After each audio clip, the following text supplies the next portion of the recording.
രാത്രിയിലത്തെ vibe നല്ല രസമുണ്ടായിരുന്നു കേട്ടോ. അവിടെ ഒരു റാമ്പ് പോലെ കുറെ ഏരിയാസ് നടക്കാനായി ഉണ്ടാക്കി വെച്ചിട്ടുണ്ട്. അതിവിടെ ആയുർവേദ ട്രീറ്റ്മെന്റിന് വരുന്നവർക്ക് നടക്കാനാണെന്ന് തോന്നുന്നു. ഞങ്ങൾ അവിടെയൊക്കെ ശരിക്കും ഓടിക്കളിച്ചിട്ടോ. ഇവിടെ ഇങ്ങനെ ഒരു മജ്‌ലിസ്, ഒരു ഹട്ട് പോലത്തെ സാധനം ഉണ്ട് കേട്ടോ. നമുക്ക് ഫുഡൊക്കെ അറേഞ്ച് ചെയ്താൽ ഇവിടെ ഇരുന്ന് കഴിക്കാൻ പറ്റും.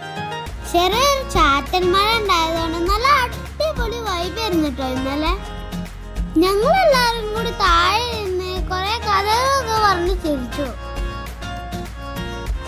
പിന്നെ ഞങ്ങളെല്ലാവരും കൂടി ഫുഡൊക്കെ കൊണ്ടുവന്ന് നല്ല ആസ്വദിച്ച് കഴിച്ചു കേട്ടോ. ഇതുള്ളത് കോട്ടക്കൽ മിനി റോഡിലാട്ടോ. ഫുഡ് അടിയൊക്കെ കഴിഞ്ഞ് ഞങ്ങൾ പിന്നെ അവിടെ ഓടിക്കളിച്ചു. എന്തായാലും നല്ല അടിപൊളിയായിരുന്നു.